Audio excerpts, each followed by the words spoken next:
Welcome to the Go Flush Yourself podcast with Jared Kirk and Matt Milbauer. Welcome to another episode of the Go Flush Yourself podcast. Today we have an interview with Hannah Hayes of Prairie Fauna Kennels. Thanks for coming on, Hannah. And would you mind kind of introducing yourself, telling our listeners kind of why you're here and what you're up to? Yeah, my name is Hannah. I own Prairie Fauna Kennels, which is a boarding and training facility. I'm located in Turtle Lake, North Dakota, which is in central North Dakota. And I've been in North Dakota for about 4 years now and operating my kennel for almost 2 years. So in what kind of, like, with your kennel, like what kind of dogs are you training or bringing in? Is it open to everything? Are you really targeting something in particular? I train mostly gun dogs, but I take house dogs, companion, animals, but mostly gun dog training. I get a lot of folks that want a really good house dog that they can shoot birds over. So that's probably the most common type of dog that I get in for training. And I mostly train flushing dogs when I do train gun dogs. A lot of people bring me spaniels, springers, and cockers, and I train a lot of labs as well. But yeah, mostly I've trained a few pointing dogs, just getting them started and teaching house manners, but I mostly focus on the flushing side of things. Yeah, I mean that's interesting actually, because like a lot of trainers, and I think of kind of a bird dog trainer, I'm thinking of they're really not getting that house manner thing. But for a lot of us, like Jared and I both live in a suburban type area, and it's like that's so important with households and families and quarter acre size lots and stuff. So that's really cool. Or Jared, who's in an apartment right now, he's in between houses, so yeah, even more important. Yeah. That's cool. So how does that work when you're working on kind of house manners and hunting? Like, what does an average day or what does the training plan kind of roughly look like for a dog then, if you're doing both of those things? Like, let's just say for a springer or a cocker. I get the dog in and I tell the owners that I'd like to have, especially if it's gun dog training, I'd like to have the dog for 3 months. And so the first month is like relationship building and getting like a solid foundation of obedience. And that's with every dog. Even if the people don't ask for like a nice mannered dog, I do a lot of obedience.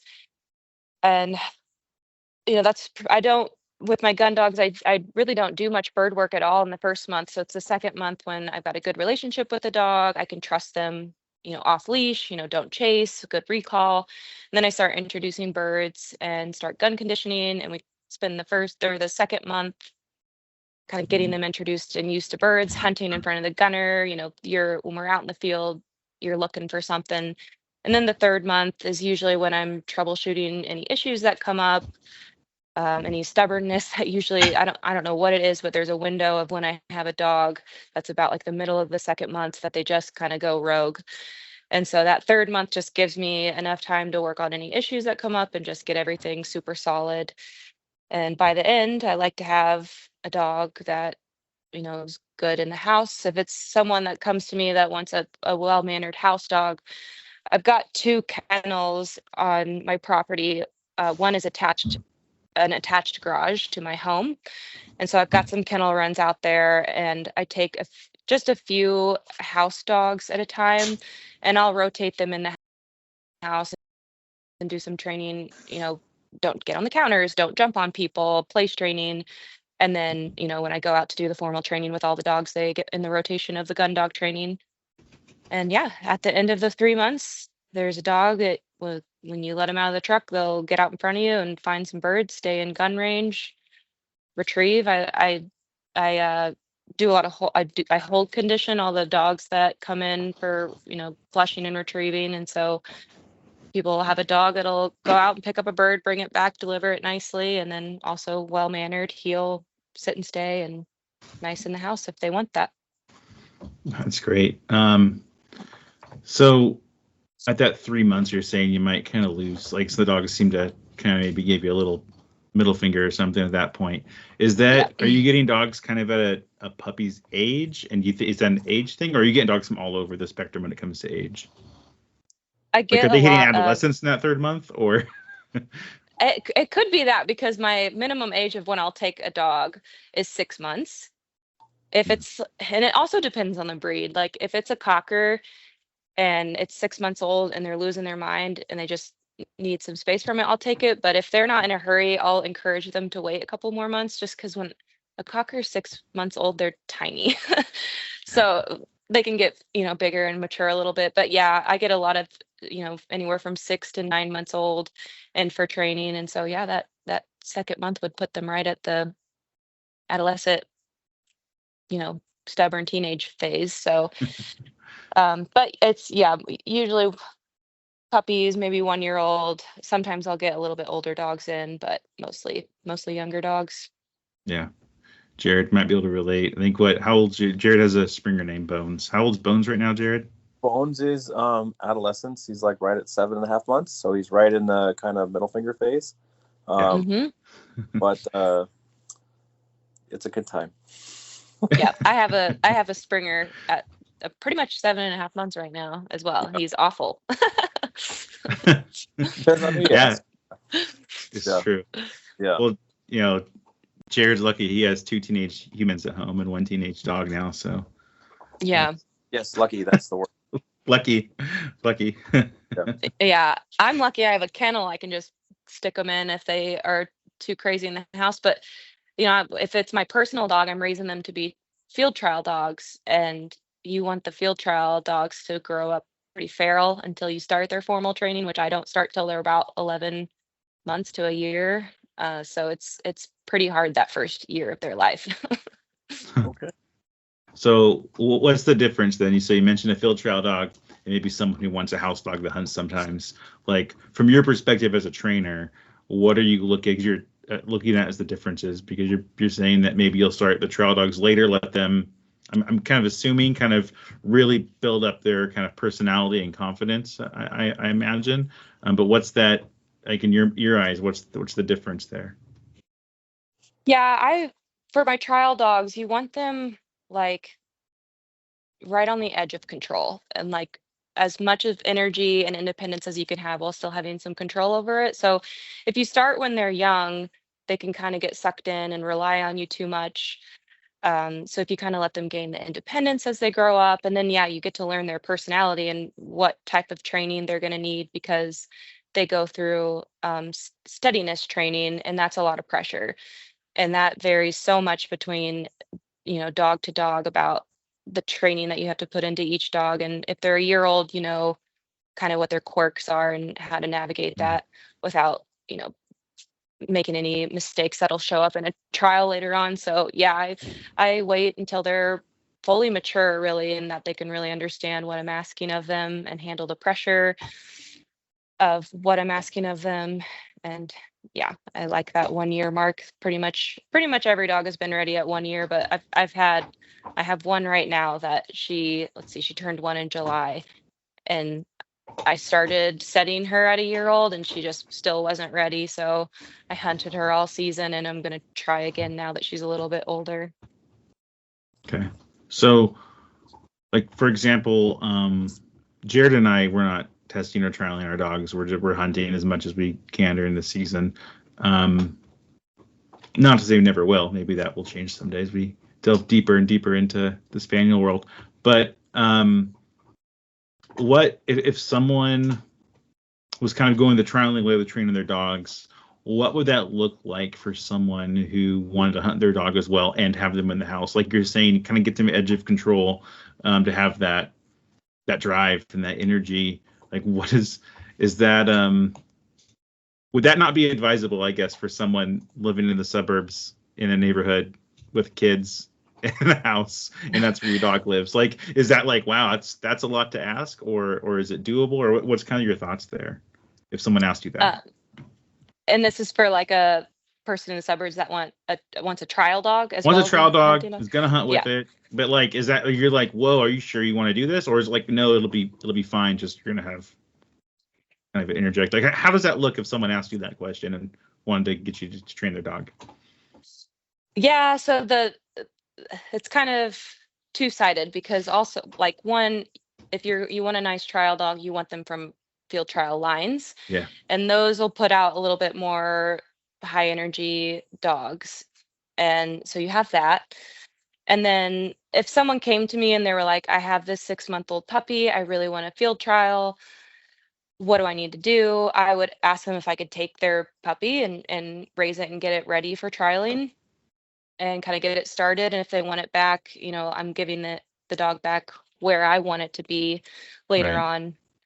on. But if someone didn't want to do that, I would just say,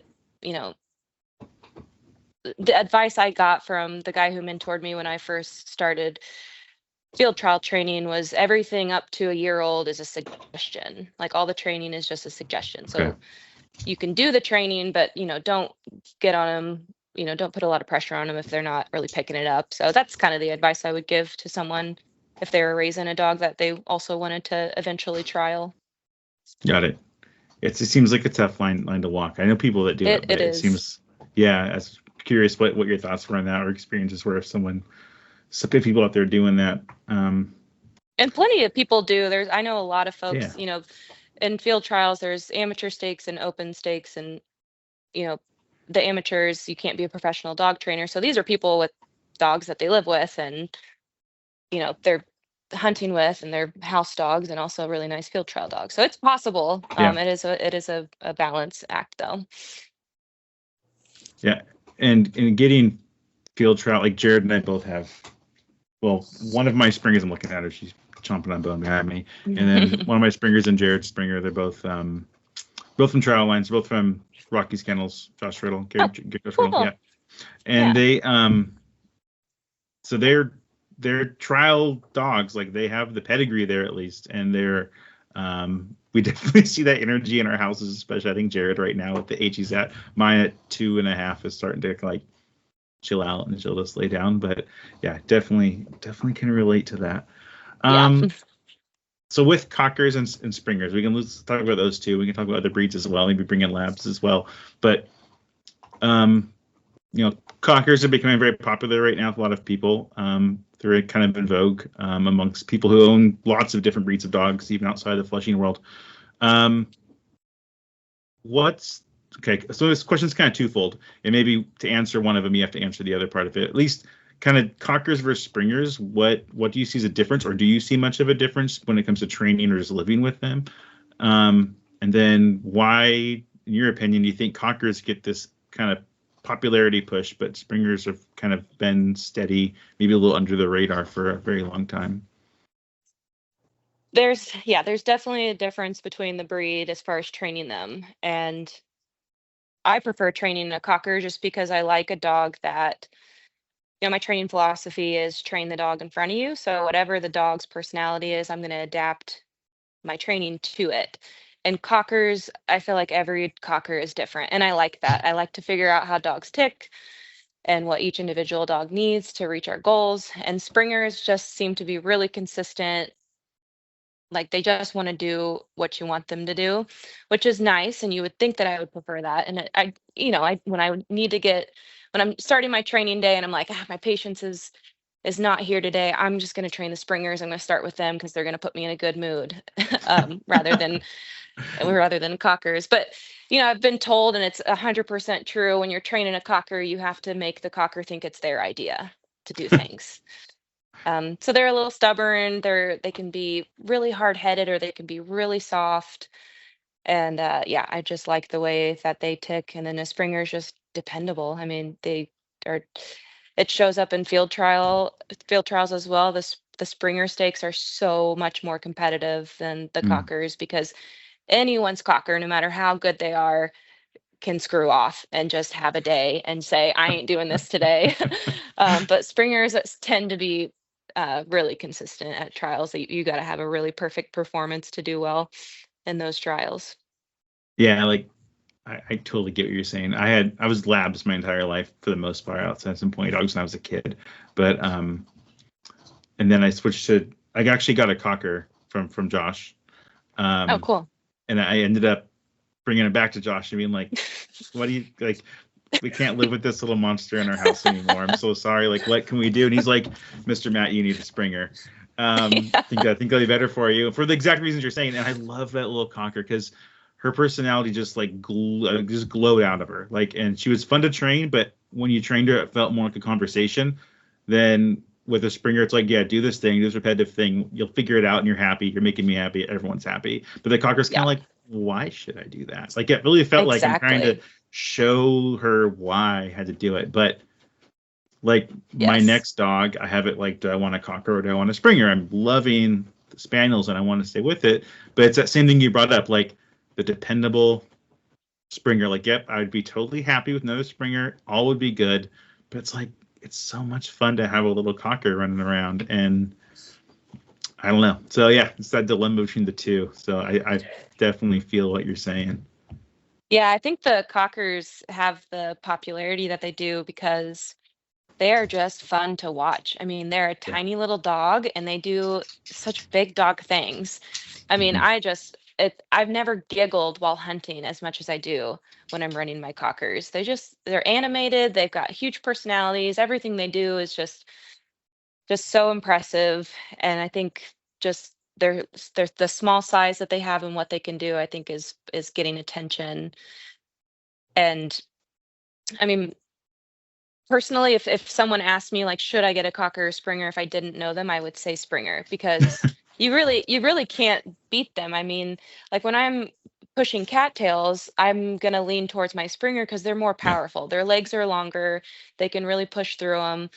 They don't get as tired. I mean, my cocker is exhausted if we push a big cattail slew together, and my Springer just kind of gets through it a lot easier. But if I know the person or like if they're hunting the woods more or like, a forested cover, I would suggest a cocker because they really, really shine in woody cover. And, a big dog running through that cover can get injured, I feel like easier. While a cocker is small. And yeah, so it just depends. But I think the cockers are getting the popularity that they are because they just have such a big personality in their little bodies. Yeah, they sure do. Yeah.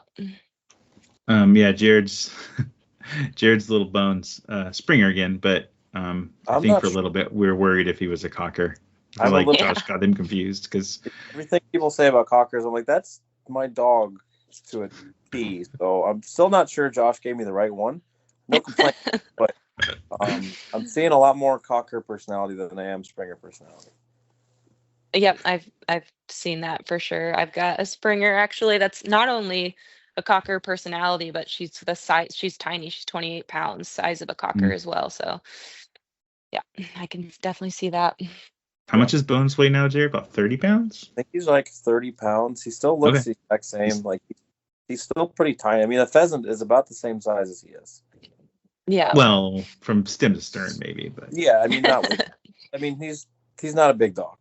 I'm okay with that. He's not a big dog. But... Yeah. So okay, you've really outlined cockers and Springers actually pretty nicely. Like, but if you take a retriever, I'm going to say labs. You said you worked with some labs. Like, where do they fall into the mix? If someone's looking to get into flushing dogs or into upland hunting, like, and they're like, all right, cockers, Springers, what about a lab? What would you tell someone if they were like, where do they fit on that spectrum of flushing dogs?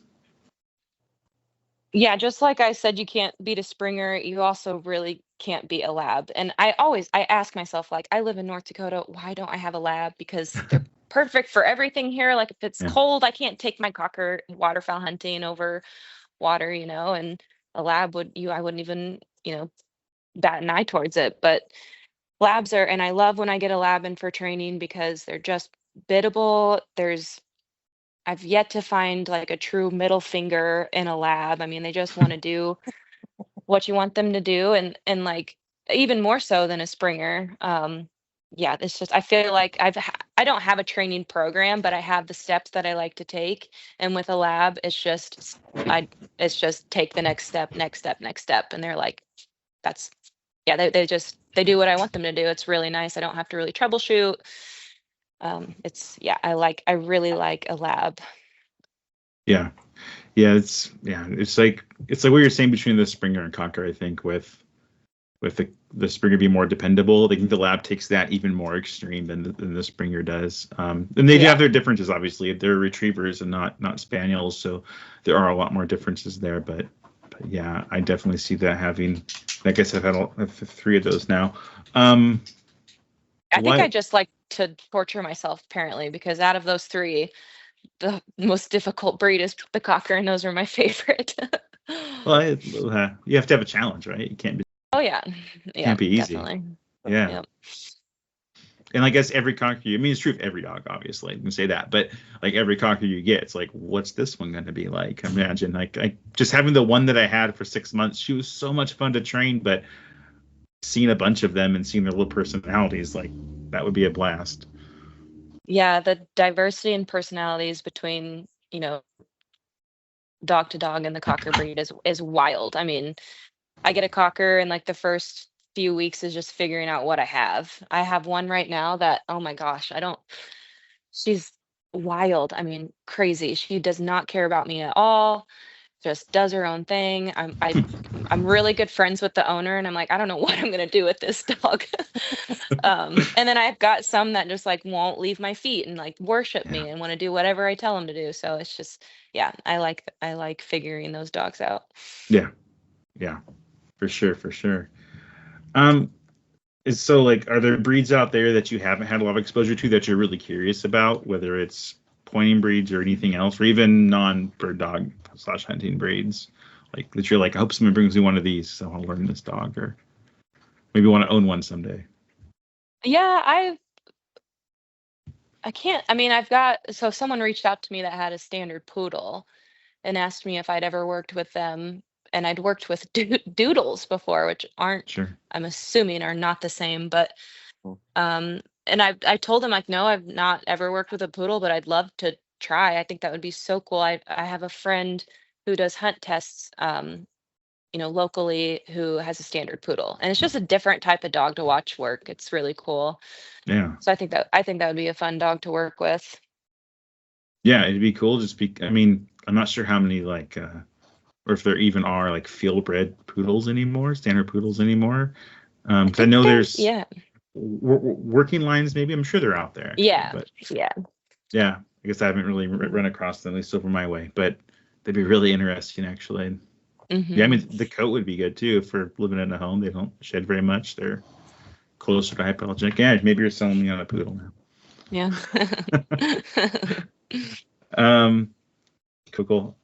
So what about traveling with your testing or training or just hunting? Like, what kind of traveling have you done? What places have you been to? What places have you liked or haven't liked? Or just kind of, what's your life been like that? And has maybe your Prairie Fauna Kennels, is that taking you anywhere where maybe you wouldn't have gone before? Yeah, last winter I was on the road from, I left in January and I didn't get back till late April. And when I get clients during that time, I just tell them like, I'm going to be doing the training on the road. My parents live in Indiana, so that was like kind of my stopping point in between trials. That's where I would go to train.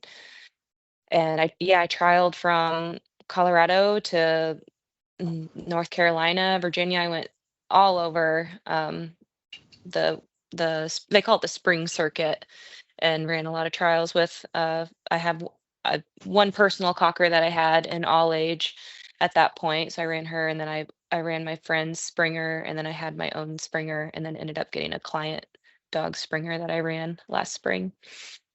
Oh, that's cool. So you've only been doing this for a little bit of time. Some people have been doing it for a long time. How is that? Like, how is being on those kind of circuits and going to these different events out of state from you, and like, how are you received as someone kind of newer to the game? I'm sure other folks who are there have been doing it for decades. Like, what's that like when you're there? Is it tough? Is it welcoming in the middle? The spaniel field trial world is the most supportive and welcoming and awesome environment that I could ever ask for in a sport that because I'm coming in as a quote unquote professional dog trainer because I make my money training people's dogs. But this was my first year field trialing. So I don't get to run in the amateur stakes. I have to run in the open with people that have been doing it for decades. And so it was a huge learning curve. I looked so silly when I first started handling. Like Josh Riddle actually was one of my judges in the first Springer trial that I ran. And it was rough. I was running a dog that was like already dual championed, like as my friend's dog. It should have been autopilot, and I just messed that dog up so much because I had no idea what I was doing. But everyone's so supportive, and my best friend Amelia Baxter, she's like, I mean, she was the uh, best handler. She got an award for being the best handler last year. She's so good, and she's taught me so much. And no one wants to see you win more than your competitors at a trial. It's so cool that my mentor Tom Ness, he lives here in North Dakota, Hall of Fame spaniel trainer, Mhm. and we run the same trials together a lot of times. And I've beat him twice now, and I got first place one time that he got second. He comes up to me. Of course, I'm bawling because it's the first time I'd ever got a blue ribbon, and he's like, "This is the happiest I've ever been to get second place." So Oh, it's that's awesome. it's an awesome community. It's the best environment I could ever ask to be a novice and learn from these folks. They're very, very generous. Oh, that's great to hear. Yeah, like I've in my professional life outside of the bird dog hunting world, like having mentees and being a mentor to them and then seeing them do well or even like better than me at different things or achieve in a project, get a project done and better than I could have. It is a really awesome feeling. So you don't think that when you're the mentee sometimes, but when you're the mentor, you're like, oh, this is better like than when I did it or have done it in the Yeah. past. So yeah, that's awesome. I've really noticed that too is for a long time, especially out here on the West Coast, like the culture around, let's say upland hunting, but that encompasses kind of everything we're talking about. It's like it's almost kind of hidden, even though we're like in the interior, like in Eastern Washington, where it looks a lot more like Eastern Montana and the Dakotas than Western Washington, where rain and trees and stuff. But we like it's always been really quiet, so I've always just kind of been like me and Jared and like my family, and I really no one else that hunted that I really knew. But like get into this world and having the podcast and even people say a lot I've said not nice things about like social media and YouTube and things around hunting, but like seeing all these different people out there, it's like, oh, it's not just me and the handful of people I know, even though I knew there were other people out there. So I get what you're saying. You say everyone's really welcoming. I mean, there's always one person or a couple people out there that aren't contributing to that, but to like, Definitely, yeah. I really see what you're saying that in the spaniel world, I'm sure other worlds as well, that people are really welcoming. Like it's surprisingly diverse. This is the most diverse community, no, but like it surprisingly is. There's people from all sorts of backgrounds and walks of life that like find themselves either hunting upland birds or getting a bird dog and getting into testing and then trialing and that kind of thing. So it's really cool. Yeah. It's actually really cool to see and see that grow as us out here start to kind of see more of that with all of us being more connected. Yeah, that's good to hear. Yeah. So how was it so we've had Josh on the podcast before a few episodes, a handful of episodes ago. Yeah. How was that with him as your judge? Josh, to me, I mean, I'm also a customer, I guess, but he's like one of the nicest guys I've ever met. Awesome. How was that with him judging you? Oh, it was awesome. I mean, Josh and his dad Gary are some of the best people that I know. And that was the first time I'd met him. I'd known him from social media and just from being, Rocky's Kennels, super popular and renowned in the spaniel world. So that trial was the first time I'd ever met him. And he was just so helpful. And I was staying at, the trial was at Amelia's house, and he came over afterwards and, gave me tips. And yeah, he's really fun. And he's become one of my really good friends now. I just went to my first Springer National, and he was there with his dad and gunning the trial, and spent a lot of time with him in the gallery. And yeah, he's a hoot. He's super fun. That's awesome. Was that in Pennsylvania this year? It was in Illinois, actually. Illinois. Okay. Not sure. Yeah. Yeah. Yeah. Someone doesn't really follow it. I end up yeah. following. Oh, is that what I'm thinking of? Was it the Cocker? It was on the East Coast of New Jersey, so maybe that was. That's close. Sure, I'll say it was that. It's not just me. Yeah. Sure. Not remembering anything. Yeah. Okay. So with like the hunting side of it, like how much hunting do you get done with all this work you're doing with training and trialing and being on the circuit? I guess that's in the spring, but do you get out with your dogs or clients' dogs during hunting season? I do. Yeah, I'm so fortunate to get to hunt as much as I do in this job. Because even if I didn't have any gun dog client dogs, I would still have time every day to get out a little bit to hunt, if I do my chores and training. And it slows down during the hunting season. People want their gun dogs back to hunt over. And so I have fewer clients and less time spent doing my job and more time I get to spend enjoying where I live. But this year I was really fortunate because I had a lot of gun dog clients that stayed with me in the first part of the hunting season, and they were puppies, so it was like the best type of hunting. I get to run one of my finished dogs, and it's great trial training to run them on wild birds with a puppy, because the puppy's just out there messing around, and I actually have a dog hunting, knowing what they're doing, and that dog flushes the bird, the puppy sees it, gets to chase it, I shoot it. My finished dog has to sit there and watch this puppy go out and get it itself. And it's just the best. It's my absolute favorite thing to do, is hunt my finished dog with a puppy. And I had 3 client dogs that I got to do that with this season. So I just load them up every Awesome. day and take them out and do some training. Yep. Yeah, that's awesome. So when you have a puppy out with a finished dog, and my dogs will probably never be finished, but they're capable adult dogs. But like, if I were to get a puppy in a few years, what does it look like? What are you trying to do when you're in the field hunting with a puppy and you have your finished dog, your adult dog, and you're trying to, like, you hear like dogs don't learn from other dogs in that way in the field. I've also heard the other way, and there's probably a lot of opinions on that across the entire spectrum. But like, what are you trying to accomplish with that? Like, more specifically, what are you looking for, and then what are the benefits from doing that? I get to accomplish 2 things, actually. So I'm training my trial dog. And so in a trial, they're expected to, cover the course, find the bird, flush the bird. When the bird flushes, they sit down, the bird gets shot, and they have to sit there until the judge taps me and I release them to retrieve. They're also expected, because you're running in a brace, there's someone else running right next to you with their dog. And so they're expected to, when that dog gets their bird up, they have to sit down, they shoot the bird, that dog goes and retrieves and comes back, and your dog has to sit there and watch that and, and stay there. So when I'm hunting my trial dogs with a puppy, I want the puppy to learn that birds are in cover, and that, when a bird gets up, if you chase it, and I shoot it, like, if you chase it, you're gonna be able to see it go down to retrieve it. And so, they're following my finished dog around and following it into a bush where birds are. And, I had the perfect, what I'm aiming for every time I take a puppy out with my finished dog the other day is like, my Springer, her name's Q. She went into a bush and the puppy cocker was kind of following her, and she gets a bird up. And Q sits down and watches, and Penny, the cocker, is chasing it. I shoot it, and Penny's right there when it falls, and Q's sitting there watching, and Penny brings the bird back right to me. So I got everything I wanted to accomplish there. The puppy learned that birds are in cover.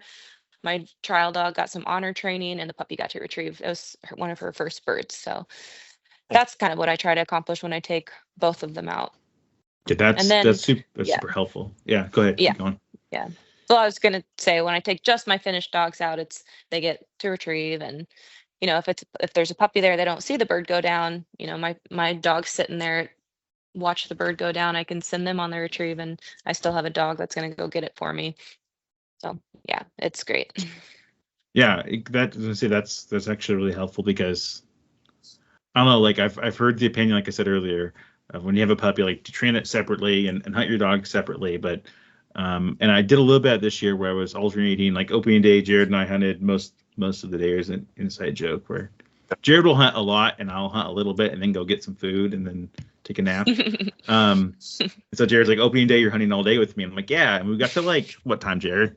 3 p.m. I think it was like 2 or 3. And two or three, and I'm like, this is all day. And Jared's like, no, the sun isn't set yet. And I'm like, I'm going to die if we keep hunting. Anyhow, but yeah, I was alternating my spaniels that day, and that was cool. I'm like watching them hunt independently, and I'm like, oh, this is different. But in the future, when we have new puppies, that's always a thing in my head. Is I've read and heard so many different things, but actually that makes a lot of sense. And I really like the idea I imagine if the Finnish dog can handle a puppy in the field, it can handle its brace mate, because the puppy's going to be a million times more annoying than the brace mate, I'm sure. So that makes a lot of sense, actually. Yeah. Yeah, and I've got, they're training separately too, like in a formal way. The puppy is with me in the training field where I've got pigeons out for it. So it's also learning to hunt on its own separately, but it's tough when you're out, pushing cover and you got this puppy that doesn't know what it's doing. It's a lot harder to get birds up with a puppy at your feet instead of a dog that's going into cover. So I just get more bird contacts for the puppy when I've got a Finnish dog out there getting the birds up for me for the puppy to see. And I just think it kind of speeds up learning wild bird hunting. Yeah. Is there crossover from what they learn while, I mean, there's obviously crossover, but like maybe how much crossover is there from like learning wild bird hunting to planted birds during a test or trial? Like what is how much is it the crossover? Are there maybe a better question is, are there things you're worried about crossing over? There's a lot of folks in the trial world, I don't know if this is going to answer your question, that think you shouldn't hunt your trial dog because you can get bad habits from hunting that carry over into a trial. And it seems like the younger folks don't agree with that, because Amelia, her training leading up to nationals last year was hunting wild birds in North Dakota. And then she won the national. So, I mean, there's definitely, as long as you do it right, you're disciplined with yourself. I'm very blessed to live in North Dakota because, if I was living somewhere where there weren't a lot of birds and my dog gets a bird up and it breaks and I'm just so tempted because it's the only bird we saw that day to shoot it, then there's a bad habit. You're rewarding your dog for breaking. Right. But here, if my dog gets a bird up and I see it doesn't stop, I'm not shooting that bird for it. And I'm, getting a correction in, no, come back and sit. Or just you just got to be disciplined when you're hunting your trial dog, have different rules. It's a little bit more stressful for me when I'm hunting my trial dogs because I want everything to be perfect. And so I love when I have puppy gun dog clients because I'm like, let's go free for all. I don't care. We're just going to go kill some birds. Yeah. So you have to have the same rules then. I mean, it makes sense from what you would expect in a trial versus when you're hunting. It's like, hey, the rules still all apply. I don't care if that's the only bird we saw today. You have to be very careful. That's gotta be tough. Yeah, I mean, I can't imagine having to do that when you only get to see a few birds a day. I mean, the bird numbers up here this past year was the best year I've had since living in North Dakota as far as bird numbers. So if I didn't get to shoot a rooster, I'm like, I'll probably see another one in a few minutes. So it was, I'm very, very blessed. Jared's add another state to the list we're going to travel to. So Please I think do, that's probably already on the list, but yeah. Well, come on over. Yeah. For us, we have to go through like eastern Montana to get there, and like Montana's a day trip or like a day to get there, but like the Dakotas are 2 days, so it's like we could have an extra day of hunting if we stop in Montana. But man, someday absolutely. I want to go to the Dakotas someday. Need to do that. It's such a place that's like, it's just known that's pheasant Mecca. So it's incredible. I couldn't imagine living anywhere else. Yeah, that's awesome. Jared, I've been asking a lot of the questions. Do you have any questions for Hannah that have been burning as I've been stepping over you, probably trying to talk? I do have a question. So like you trial, like, you said you trial for a couple months. So I'm curious, what's your vehicle setup? Because that's got to be kind of not your normal vehicle, if I had to guess.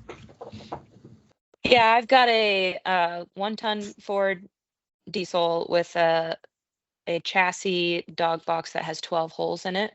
So it's a big rig. I call it the rig. And I pile a bunch of dogs in there. Last year I was traveling with, I think I came home with 16 dogs. So the cockers get to buddy up in a box. Even if I have enough boxes for everyone, I just kind of feel like a cocker wants a roommate. So I always give them a little buddy. But yeah, it's super. I mean, it's so nice being on the road with the dogs. Um, especially when I get a good group of dogs that listen and are clean. It's awesome. I love it. Yeah, it's a little bit So different. A Subaru with a dog box in the back. So Yeah, a little bit. West Coast hunting, yeah. yeah, Um, so are you camping out of that too, or are you trying to find hotels and stuff? I stay in hotels mostly. Okay. Amelia, she's been trialing for so long that I went on the circuit with her. So every trial that I went to, Amelia was there. And, it's funny because she would book the Airbnb and she always knew where the trial was and she knew what time we should wake up. So I like went to the first time I went to a trial by myself, I realized how much I hadn't been doing. It's like trying But to hunt yeah, with on X. Like, what do I do? exactly. Yeah. Yeah. And so, yeah, we try to stay somewhere. The biggest priority is a place that has a good, area to air out the dogs. Yeah. Hotels, you can have a pretty good setup there at a hotel, but mostly Airbnbs are what we do when we're on the road.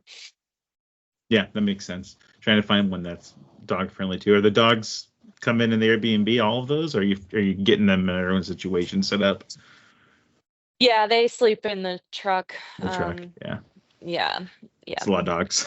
It's a lot of dogs, yeah. There's some nights that I'm like, "Oh, I wish Ruth, my cocker, was in here with me," but most of the time I'm like, "I don't want to see another dog right now. I'm ready to be away from the dogs." I remember last year traveling, I brought one Springer, and it seemed like a lot. Like, I gotta worry about. Like, we want to go get some food. And it's like, well, I gotta take care of the dogs and do or the dog and do this. And it's like, man, that many dogs. That's it's a It job. is I guess it's your job. So. yeah, yeah, I mean, man, when I started this job, I knew it would be a lot, but it is a lot of work. You do it every day. The dogs don't give you a day off, but yeah, on the road, Yeah. it's tough. It's nice having Amelia there, because we get to air our dogs at the same time, and there's a friend there to kind of help you out and keep you company. So yeah, it can Yeah. be a lot. Yeah, that's gonna be nice. yeah. Hmm. That's cool. You said a 1 ton too, so yeah, that's a big rig. That's nice. Yeah, Um, super nice. cool. Jared, do you have any other questions? I had like one more, maybe two more, but Go with yours. I'll try to see if it's the same one as mine. okay. Well, mine's pretty generic. So, is there anything that we didn't ask you that you wanted to talk about or hoping to talk about on today's show? I don't think so. I got to talk about spaniels and why I like cockers more, and got to talk about trialing. That's pretty much pretty much my life. Dogs. It's funny when I started dating the guy I'm dating now. We've been dating for a year. I like realized how much because my best friends all have dogs too, like bird dogs, and he does Right. too, but not like competitively. He's just got he had at the time had a lab that he shot birds over and duck hunted with, but it was like every sentence I ever said to him was something about dogs that I realized how just immersed I am in this world. Yeah. So, would you say cockers are your favorite dog breed, or do you not want to say you have a favorite dog breed? Cockers are definitely my Cockers are. favorite breed. Yeah. Yep. Yeah. Yeah. I love them. I definitely get it. I definitely get it. Yeah. Yeah, I mean, very, very, very cool dogs. yeah, my cocker, her name's Ruth. She's 2. And I mean, so my first cocker is what I named my kennel after. Her name was Fauna, and sweetest dog. I mean, like from a puppy, she'd just come inside and find a place on the couch and go to sleep, and just perfect. I mean, she gave me the wrong impression of what a cocker is because she just like we joked that she was either like depressed or like an old lady in a little puppy body because she'd just chill all the time. But she had died when she was like 19 months old from a porcupine that she had like ran into. It just got a ton of quills and I don't know, did something internally that killed her. And so I named my kennel Prairie Fauna Kennels after her. And then I got Ruth shortly after. Um, it was way too soon. I went down to Tom's like 4 days after Fauna died. I'm bawling my eyes out. We're training there with everyone. I'm just a mess. And he takes me into his puppy room and he's got 2 litters and he's like, pick one, just Pick one and take it home. I don't care if you keep it. You need to get your mind off of it. Just take one. And one of the litters was from the mom was a dog I adored. Her name's Nugget, just a really, really nice dog. And so I'm like, I can't pass on the waiting list for this litter here is a mile long. Like I gotta get one of these dogs. So I picked Ruth, brought her home, and I hated her. I like 2 days later, I was like, I don't want this dog. And the guy I was dating at the time, he was in love with her already. He was like attached to her, and he's like, I'll keep her. I want her.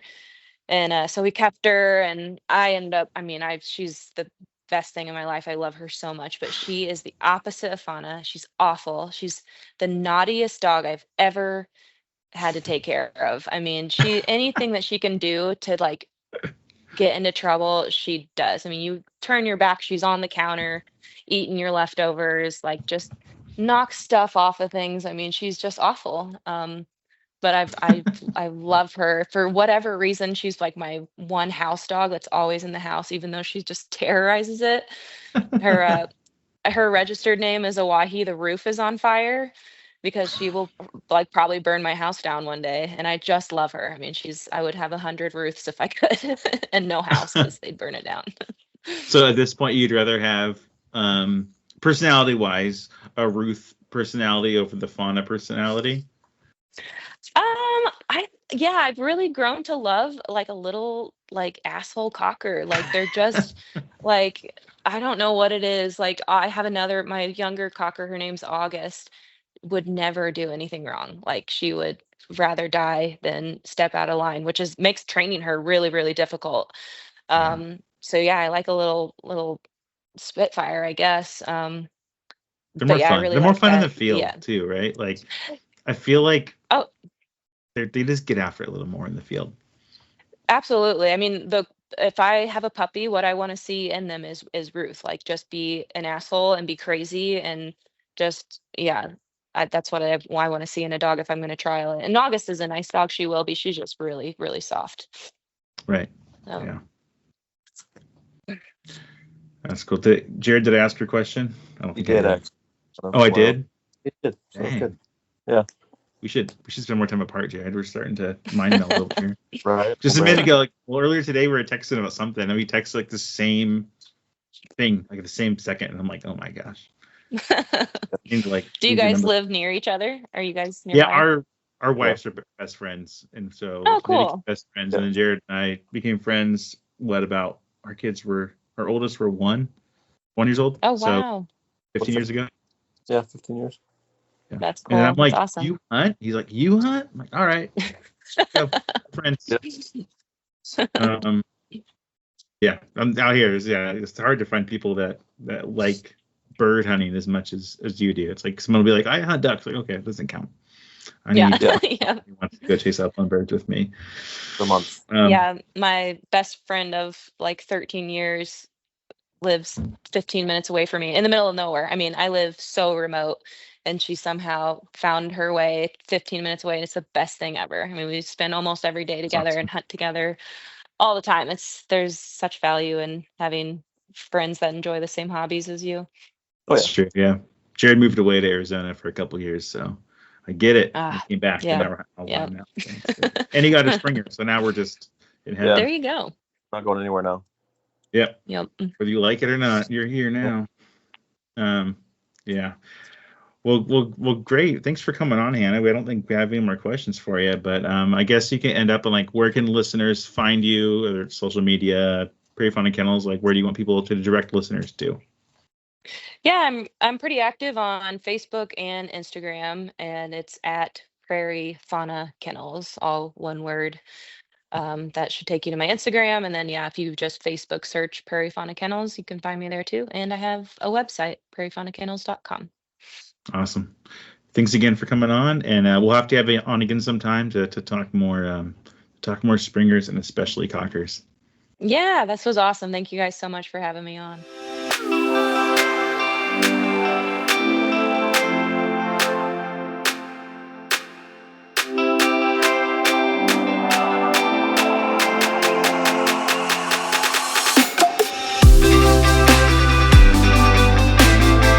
Thank you for listening to another episode of the Go Flush Yourself podcast. Check us out on social media on Instagram, Facebook, and X. We also have a Patreon, where for a $2 a month subscription, you can help keep our podcast on the air. We also have merchandise available. Please check out the podcast description or the Patreon page for links to merchandise.